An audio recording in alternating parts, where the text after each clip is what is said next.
Coach Bryce Drew. Coach, heading back to your fourth WAC championship, third straight, and you haven't lost one since you've been in one up here. But let's go talk about this game just a little bit. From our perspective, it looked like a very hard-fought battle. How hard was it out there? Yeah, we're really thankful to win in advance. A very physical game on both ends.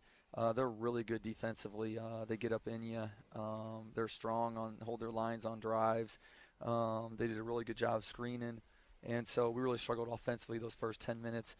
Thankfully we were able to get a little ball movement, get it side to side, and see the ball go in the rim a few times. That seemed to be like where the game flipped too. Like they were so physical and getting into you early. A lot of shots were short, and then you became the attacker as the game went along. Yeah, I thought our cutting was really good. Our passing off the ball in the second half. Thankfully we got in transition a few times.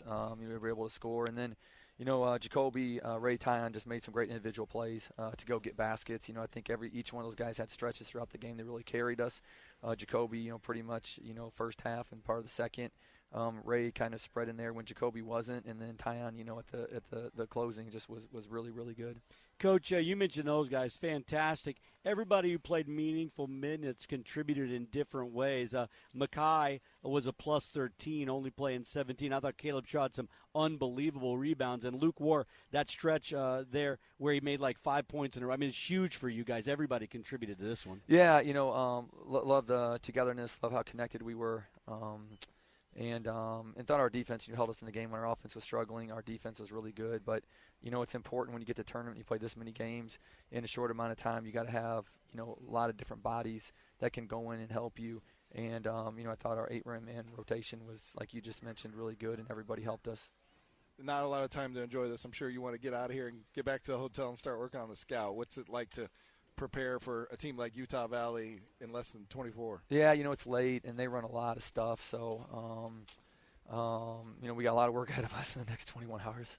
Coach, this will be the third time you've seen them. They got you up there, you got them down here. A bit of a rubber match. I know your guys, and you were probably watching that game before. They looked really good that game before. Very confident. Last team to beat them was you guys. What are you seeing from them now as you kind of start looking at them? To be honest, I haven't seen them much. I've been locked in on UTA the whole time, on Cal Bap the whole time. So that's why as soon as I get out of here, we got to go. we got to get diving in. We got a lot of work to do. Well, scratch what I said. They looked horrible tonight. Yeah, thanks for sharing that. No, they looked awful. You're fine. You're fine.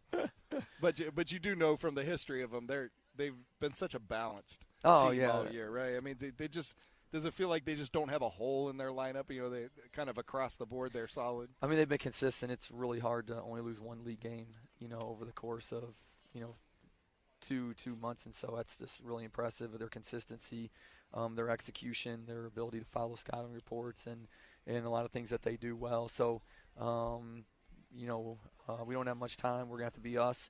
Hopefully we can, dive into a crash course and get ready as best we can. Coach, you got the last two WAC tournament MVPs on your team, Ray and Tyon. But what have you seen these first two games from Jacoby Coles?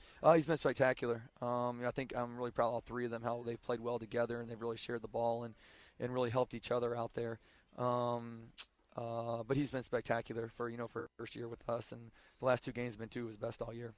Yeah, you mentioned the other night, Tyon's barely got any 5-on-5 for those 4 weeks or whatever, and just to come in on the fly, only 20 minutes the other night or so, and then to make impact plays like he is. I mean, there's going to be times where he's out of sync, but that's almost to be expected, right? Yeah, I mean, sometimes you can tell the ball just isn't there. It's like, it's because he hasn't played.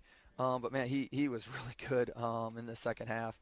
Made some tough shots in the paint and the turnarounds, and thought he took another step up, and hopefully he'll take another step up tomorrow. Well, Coach, we'll let you go. I know you're just going to go back and relax, so we'll let you get back to the hotel. Congrats on advancing once again. Last thing I'll ask you, the CBU guys came out, and they're looking around laughing. It felt like a game at Global Credit. I mean, Credit Union Arena. The fan turnout has been fantastic. Tremendous. Thanks, Los fans, for being here wearing purple, supporting us, yelling. Like we talked the other night, it's such a big deal for us and for our guys when we come out and we see so much purple and enthusiastic purple. So thank you very much, and hope to see you guys tomorrow. I got some good news, Coach, for you. Another bus of Havocs is coming tomorrow. All right, let's go. That's the head coach, Bryce Drew, with his thoughts after a very